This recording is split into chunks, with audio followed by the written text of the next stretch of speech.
O lucro da Lenovo, a maior fabricante de computadores pessoais do mundo, mais do que dobrou no último trimestre reportado. E o motivo tem muito a ver com as duas palavras mais faladas no mundo corporativo, não só no mundo corporativo, né, até fora dele: inteligência artificial. O comandante da Lenovo no Brasil é o engenheiro formado pelo Instituto Mauá de Tecnologia, com mais de 30 anos de setor de tecnologia. Nós vamos conversar no Show Business de hoje com Ricardo Bloch, presidente da Lenovo. Ricardo, obrigado pela presença aqui em nosso estúdio, por estar com a gente aqui no Show Business. A Lenovo, como eu falei aqui no início, ela superou as expectativas. Tem até um número aí. A receita foi de 13 bilhões e 800 milhões de dólares em apenas um trimestre. Foi o segundo trimestre consecutivo de crescimento nas receitas. As pessoas voltaram a comprar computadores pessoais, Ricardo? Bom, Bruno, boa noite, obrigado pela oportunidade de estar aqui com vocês. Realmente, foi um trimestre que se encerrou agora em março, né, que a gente chama do nosso último trimestre fiscal e o primeiro calendário, onde a gente teve um resultado fantástico de crescimento, ano contra ano, já de um terceiro trimestre que vinha com crescimento também, né? E isso muito em função que a gente vê o mercado retomando, né? A gente teve a pandemia, né, onde antes da pandemia a gente tinha um crescimento e, obviamente, com a pandemia foi um crescimento exponencial. Depois disso o mercado se acomodou um pouco mundialmente, caiu um pouco em 2022, mas a boa notícia é que o mercado em 2023 ficou estável e a gente começa a ver agora uma retomada, né? A gente vai falar um pouco aí do que é o novo PC, inteligência artificial, AIPC, e isso está trazendo uma retomada do mercado, talvez a gente chame de um renascimento do que é o PC. Renascimento é a palavra que está sendo usada do PC, do computador pessoal. Olha só, Ricardo, antes de falar da AI, né, das duas palavras mais faladas, palavra de ordem no mundo, né, inteligência artificial. Antes de a gente entrar nisso, a Lenovo já comprou uma parte da IBM, já comprou a área ali de celulares da Motorola. Eu queria que você explicasse para a nossa audiência qual que é o tamanho da Lenovo. Muito bem. Na realidade, a Lenovo foi fundada em 1984, então a gente está fazendo 40 anos, numa empresa de origem chinesa, né, que começou, como tudo, numa garagem. O nosso CEO é praticamente o fundador, o Yang Yang. Uma empresa familiar. Uma empresa de capital aberto, né, está na bolsa de Hong Kong, com floating relativamente alto. Mas é uma empresa que é muito global, uma empresa que eu já chamo genuinamente globalizada. Apesar de ser uma empresa de origem chinesa, as nossas matrizes são na Carolina do Norte, em Chicago, por causa da Motorola, e obviamente na Europa e na própria China, né? E essa globalização, ela se deu muito em função da aquisição da divisão de computadores pessoais da IBM em 2005. Né? Foi um case na época, uma empresa com origem chinesa adquirindo uma operação grande. Eu trabalhei na IBM por 14 anos, lembro um pouco da época, de adquirir uma operação. E de lá para cá ela se tornou a número 1, a maior fabricante mundial de computadores do mundo hoje. Para cada 4 computadores vendidos no mundo, um é da Lenovo. Um é da Lenovo. Praticamente o nosso market share hoje mundial, na liderança, está em torno de 24%. Tá, agora você está falando do mundo todo, você está falando de outros países. Agora, qual que é o papel do Brasil no mercado global Lenovo? A Lenovo tem uma importância estratégica. A gente já está aqui praticamente desde a aquisição da IBM em 2005, fabricando localmente desde 2016, com fábrica aqui no estado de São Paulo. Então ela tem uma operação estratégica em termos de faturamento, representa alguma coisa em torno de 2% do faturamento global, aqui só a divisão de PCs, de computadores pessoais, né? E a gente atende muitos clientes nossos que são globais aqui no Brasil. A gente trabalha na parte de varejo, né, pessoa física, onde a gente é líder de mercado aqui pelo 4º ano consecutivo, trabalha muito com vendas para o setor público também e pequenas e médias empresas.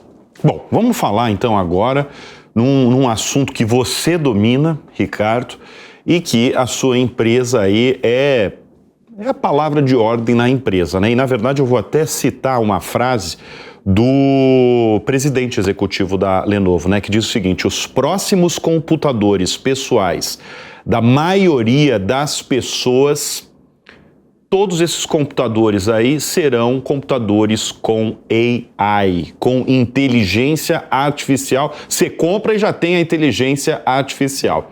Como é que serão esses computadores já com inteligência artificial, Ricardo?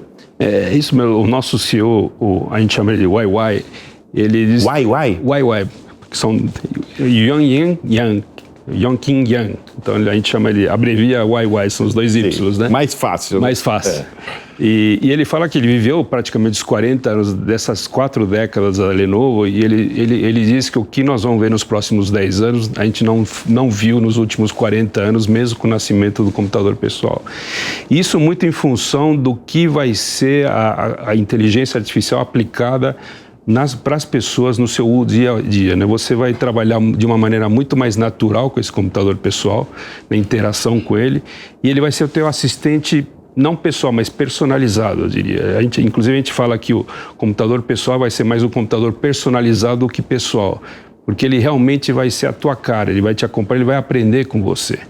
E o que vai sendo embarcado, o processamento, a gente vai falar um pouco do processador neural, ele vai ter essa capacidade de te acompanhar, de antecipar as tuas intenções. Eu falo que a gente não vai talvez usar mais aplicativos, mas intenções no computador. Então eu quero programar uma viagem e ele já vai saber como você viaja e ele vai te dar todo o roteiro. Ele já vai dar o roteiro da viagem? Roteiro. Hoje você faz isso no ChatGPT, com o celular, mas nós estamos falando de uma experiência muito mais abrangente. Mais intuitiva, é isso? Ele vai ter a tua base de dados, as viagens que você realizou, como você viajou, quais são os teus gostos. Ele vai pesquisar tudo isso que não está na nuvem pública. Não está na internet, isso aí pertence a você. Ele vai saber. Ele vai saber da tua vida e vai dizer assim, a minha sugestão para você. Eu vi um vídeo outro dia muito interessante, a pessoa acorda, obviamente figurativo, e a pessoa acorda e diz, olha, quebrou a máquina de lavar roupa. Né? O que é melhor, eu mandar ela consertar ela, fazer a manutenção ou comprar uma nova? Você pode ver para mim? E aí o teu assistente pessoal fala assim, eu sei como é que você pensa em comprar, se você paga à vista, a prazo, qual é a marca que você gosta, qual a assistência técnica que você usa.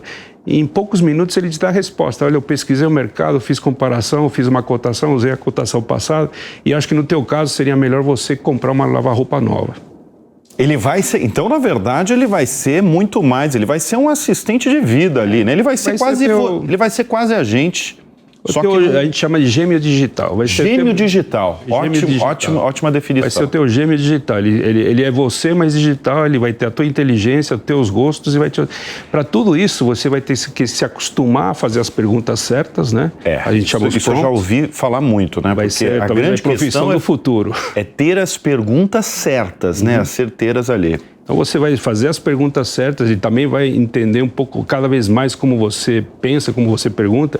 Enfim, ele vai estar lá com você. E isso vai cada vez mais demandar mais capacidade de processamento, porque você vai falar também em geração de imagem, criação de vídeos, de fotos. E para isso você precisa ter um computador com essa capacidade. Por isso que a gente diz que na próxima década a gente vai ver uma mudança radical, né? Eu faço uma comparação que foi na década de 90, quando você tinha o feature phone, né? Que você tinha um teclado mecânico e uma tela de LCD de talvez 3 ou 4 linhas. E aí, de repente, você recebe um smartphone, né? Onde você tecla na tela mesmo, todo mundo ficava assim, mas isso aqui não vai funcionar. Eu gosto do meu BlackBerry lá com o teclado. E todo mundo se acostumou, revolucionou como você usa o smartphone hoje. Eu acho que uma comparação, talvez daqui a uns anos a gente esteja sentado aqui, olhando para trás, dizendo como é que eu não imaginei que a coisa ia para esse lado. Né? E ainda falando do seu Big Boss, né? É o seu chefe geral, né? Global. Ele ainda deu números, né? Que até 2027, 60% dos computadores pessoais, eles já vão ter inteligência artificial, né? Eles já vão vir capacitados com hardware, que a gente diz, embarcado para poder processar todas essas tarefas que a gente chama de programas e sistemas operacionais AI. Eu até peguei o número correto. Até o fim do ano, ele estima 10% dos nossos computadores vendidos com AI, mas até 2027 vai para 60%. É isso. A velocidade é muito impressionante, né? A gente vai ver novos lançamentos, obviamente vai ter posicionamentos de preços diferenciados. Agora, você falou rapidamente sobre aplicativo, né? Você acha que aplicativo vai sumir? E que o computador vai ser realmente o nosso gêmeo? Você vai ter o aplicativo, mas ele vai ser transparente para você.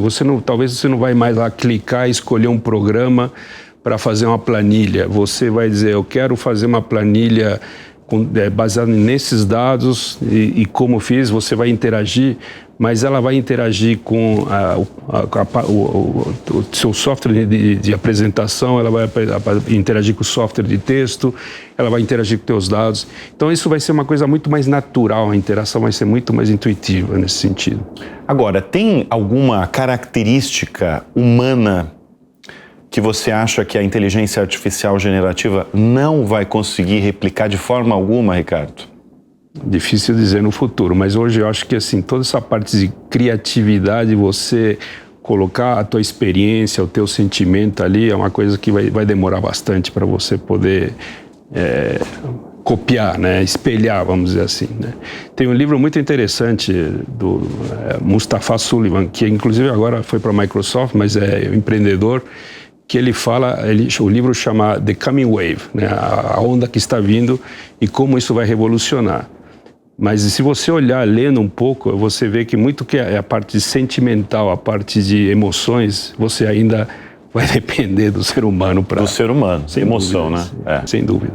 Agora, é evidente que vocês não viveram a palavra crise, né? Vocês viveram uma queda aí de faturamento, mercado, coisa de toda a empresa, né?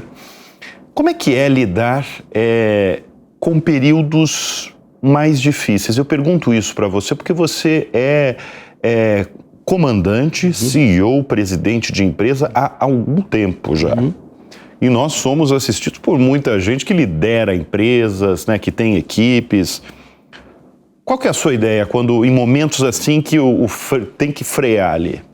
A primeira coisa, você tem sempre que estar com a tua estrutura de custos, despesas muito bem azeitada, né? Você tem que conhecer bem aonde, eventualmente, você pode apertar o botão certo para adequar a tua despesa, o teu custo, à receita que está caindo, né? Obviamente, buscar sempre novos negócios, né? Mas eu acho que, de uma maneira geral, cuidado e atenção aos detalhes dos números, né? Eu sempre, na minha carreira... Eu fui muito detalhista com os números, apesar da posição, tem que cuidar de estratégia, tem que olhar isso, tem que olhar novos produtos, mas no dia a dia você não pode deixar de ver os detalhes dos números, né? Seja no micro detalhe, no macro, mas isso, quando você tem crise, você consegue pilotar, vamos dizer assim, entre aspas, muito melhor, sabendo onde é que estão de onde vieram os números, como estão, e os indicadores te indicam, logo que você começa a ter uma queda de receita, você já começa a ver onde é que vai precisar de algum ajuste. Então, acho que detalhes, né, detalhes nos números, muito baseado em informação. A inteligência artificial, o machine learning te ajuda muito nisso hoje em dia. Você já consegue prever o que vai acontecer com alguma antecedência. Você consegue mesmo? Consegue. A gente implementou, por exemplo, um tempo atrás, a gente implementou um projeto de machine learning onde eu conseguia saber com 2 semanas de antecedência qual ia ser a minha venda na ponta, no varejista. É uma previsão, né? É uma previsão, é preditivo, é machine learning, você tem os dados e você consegue dizer, olha... O dólar subiu, o meu concorrente baixou o preço, vai ter feriado, e o modelo, o algoritmo, conseguia te dizer quanto ia ser a tua venda. Então você fala, bom, se eu vou vender menos, eu vou fabricar menos, né? Ou eu vou ter que mexer no preço. Quer dizer, eu ia fazer uma pergunta para você que eu estou imaginando já a resposta. Você tem usado a inteligência artificial para a tomada de decisões nos negócios? Casa de ferreiro, espeto de ferro. Tem usado? Temos, sim. Com muito mais frequência agora? Com muito mais frequência, já vem usando há uns 4 anos. A gente usa na parte de supply chain, na cadeia de suprimentos. Vou te dar um exemplo, a gente tem toda na nossa cadeia na China, que a gente recebe muitos componentes, a gente já vem utilizando, por exemplo, para prever eventos. Por exemplo, teve um bloqueio no canal de Suez por causa de tensões geopolíticas. A gente já sabe qual efeito que isso vai dar na cadeia de suprimentos e como é que a gente tem que mexer. E tem muito impacto, por exemplo? Tem. Questão geopolítica tem? Não, tem, mas você tem as condições climáticas também. Então, assim, tudo isso está dentro do algoritmo, né? Então, com isso, você consegue prever, puxa, eu vou, com isso que aconteceu, eu vou atrasar minha entrega num produto nos Estados Unidos, ou vou atrasar a entrega de peças para o Brasil. Então, com esse modelo, você consegue reagir. Agora, Ricardo, são Mais de 30 anos de setor de tecnologia, você passando aí por gigantes, né? IBM, Dautec, Lenovo, onde você está atualmente. Como é que você define esse momento atual? Principalmente, evidentemente, a gente falando de inteligência artificial. Qual é o momento do setor de tecnologia hoje? Olha, olhando para trás, eu digo assim, eu vivi o começo do computador pessoal, a gente acaba entregando a idade aí.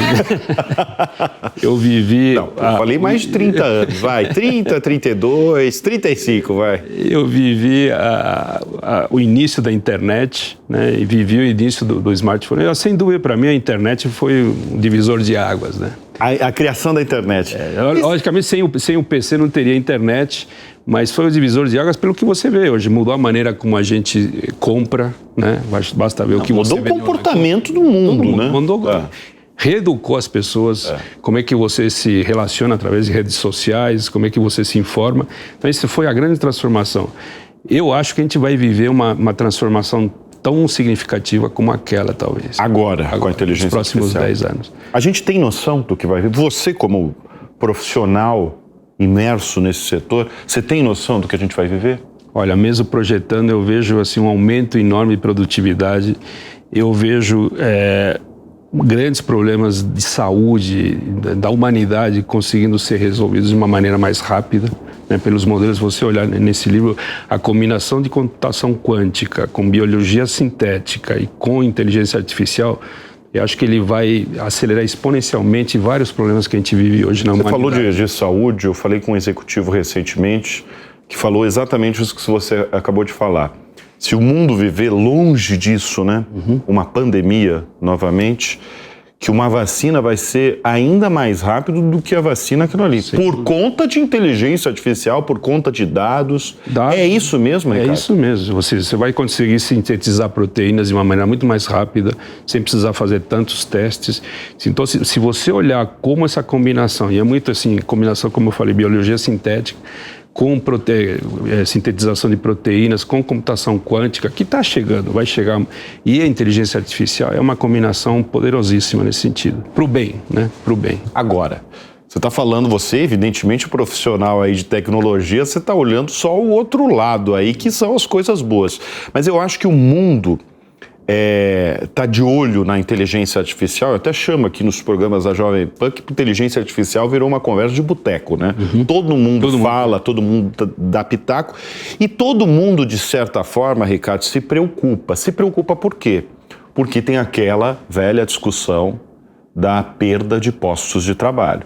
Porque você acabou de falar aí de produtividade, tem muita gente que acha que vai acabar muitas centenas de milhares de posições de trabalho. Qual que é a sua ideia disso? Vai ter muito desemprego? É difícil dizer, assim, pode ter no começo, pode, mas se você olhar para trás o que aconteceu quando se substituiu uma máquina de escrever com datilografia, são exemplos simples, né? Mas o que acabou acontecendo... Que são as transformações que acontecem na sociedade, no mundo. As fábricas, robôs, né? Eu trabalhei com automação e robótica, robô existe há mais de 45 anos. Agora que está começando talvez a ser mais utilizado, nós estamos usando robôs, mas com inteligência artificial, porque o custo caiu. Então tem uma adaptação, né? E se você começar a olhar hoje as profissões do futuro, a gente fala uma demanda enorme de profissionais, de técnicos de inteligência artificial que faltam, né? Faltam no Brasil e faltam no mundo. Eu estava lendo um artigo outro dia, operador de dados. Quando você fala operador de máquina, o chão de fábrica vai ser o chão de dados, né? Você vai ter operador de dados. Todos esses modelos que a gente chama de Large Language Models, que baseados para basear a inteligência artificial, eles precisam ser criados, educados. Você vai ter gente fazendo esse trabalho. Já tem gente no Brasil hoje trabalhando como segundo, terceiro emprego, fazendo isso online à noite. Pegando, ele recebe de uma empresa um set de dados e começa a trabalhar para fazer a purificação disso ou classificar. Isso só pode ser feito por humano hoje em dia. Então, vai ter uma outra categoria de emprego, se as pessoas vão ter que se readaptar, que a gente também não imagina como vai substituir outro tipo, né? Mas, enfim. Ricardo, volto a repetir aí, são mais de 30 anos no setor de tecnologia. você dá para afirmar isso, né? Que você é um apaixonado aí por tecnologia, por computador. O que mais te fascina nesse setor? É a evolução constante, a inovação, né? Todo ano a gente tem novidades, aplicação, mas eu diria de novo para você, enquanto a gente no passado estava vendo, olha, é uma máquina com capacidade de processamento mais rápida, né? Aumentou a frequência, capacidade de memória, a tela melhorou a imagem, a resolução, tudo isso a gente vinha acompanhando, mas o que eu estou achando fascinante é como a gente vai usar todo esse hardware agora para tudo isso que a gente está vendo, de você ter o assistente pessoal e essa inteligência trabalhando por você, com você, no dia a dia. Isso é fascinante. Fascinante. Dá para ver que você brilha o olho mesmo quando você fala disso, né? É meu gêmeo digital. Qual que foi a ideia mais extraordinária aí que você presenciou, você viveu, presenciou mesmo nos últimos tempos? Olha, são várias. A gente está trabalhando com algumas startups, a gente tem um fundo de investimento, né? A gente chama FIP, onde a gente aporta dinheiros, recursos e tem muitas ideias que vêm. Mas acho que a ideia, assim, do que eu tenho visto por aí é tudo que for relativo à IoT, Internet das Coisas, é onde eu tenho visto mais ideias criativas, né? Então, tudo que como você conseguir medir remotamente um aparelho, gerenciar esse aparelho remotamente, são ideias simples, mas muito produtivas nesse sentido. E como é que anda esse setor aí de startups? Porque aqui no Brasil, em 2020, 2021, a gente via startup recebendo aporte que você até via determinados negócios aí que você falava, nem vale tudo isso, porque eram muitas centenas de milhões ali sendo investidos. Aí tivemos uma quebra de um banco na Califórnia, né, Silicon Valley. Como é que hoje está esse setor de startups? Eu diria assim, que deu uma esfriada, vamos dizer assim, né? Mas pelo que eu vejo hoje, justamente voltando no tema de inteligência artificial, você vai ver muito mais startups aparecendo em função dessa nova tecnologia. Eu acho que qualquer startup hoje que você conversa com as pessoas, elas estão pensando em alguma coisa relativa à inteligência artificial. Você imaginava, quando criança, adolescente, que você estaria nessa posição, trabalhando com tecnologia? Você sempre foi apaixonado? Eu sempre fui apaixonado, mas é interessante, porque até por uma questão de família, meu pai foi engenheiro mecânico, foi também de multinacional, eu sempre gostei muito de engenharia mecânica, né? Eu falei, putz, eu gostava de carro, gostava de desmontar, gostava de montar, consertar coisas e tal. Mas eu lembro direitinho que quando estava para tomar decisão, eu falei, vou fazer engenharia mecânica, vou mexer com autopeças, com carros. Eu lembro de eu ver uma revista americana falando do circuito integrado. Na época não era um dos primeiros, mas falava muito do futuro do que ia ser eletrônica. E aquilo mudou minha cabeça. É mesmo? Senão eu estaria aqui hoje falando de carro com você. como presidente, uma montadora, imagino. Talvez uma montadora. Mas assim, a hora que eu vi aquilo, eu falei, isso aqui é o futuro, é por aí que vai. Talvez eu goste mais disso, mas a gente não sempre tem que fazer o que gosta. Mas é engraçado, a sua trajetória sempre foi pautada em tecnologia, desenvolvimento.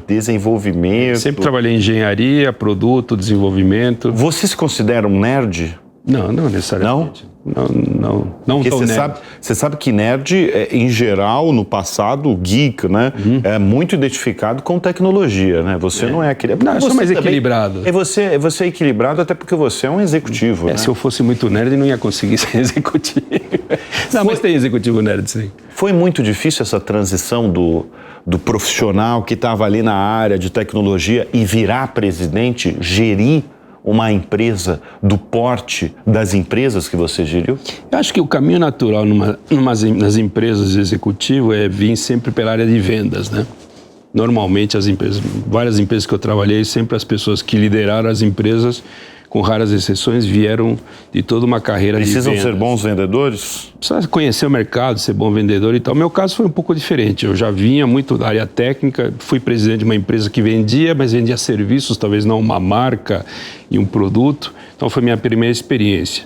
Mas assim, mesmo você sendo um gestor com mais um background mais técnico, quando você tem uma equipe muito boa, como eu tenho a felicidade de ter, você, na realidade, tem que ser um gestor de pessoas, né, e que conhecem muito bem o que fazem e tocar esse time. Então, não necessariamente você tem que ser o o expert em vendas e conhecimento de marketing e marca, né? Então, por isso que eu vejo que a gente consegue navegar bem. Ô Ricardo, vou fazer a pergunta que eu faço para todos os convidados que passam por essa cadeira aqui no Show Business. Quem são as suas referências na vida, no mundo dos negócios? Bom, no mundo dos negócios, começar ao contrário, obviamente, o nosso CEO, né, o Yang Qin Yang, o YY, que a gente chama. Como é que é o nome dele? O Yang Qin Yang. Muito bem. A gente chama não vou nem YY. arriscar falar, viu? Não vou nem eu arriscar consigo. Tá?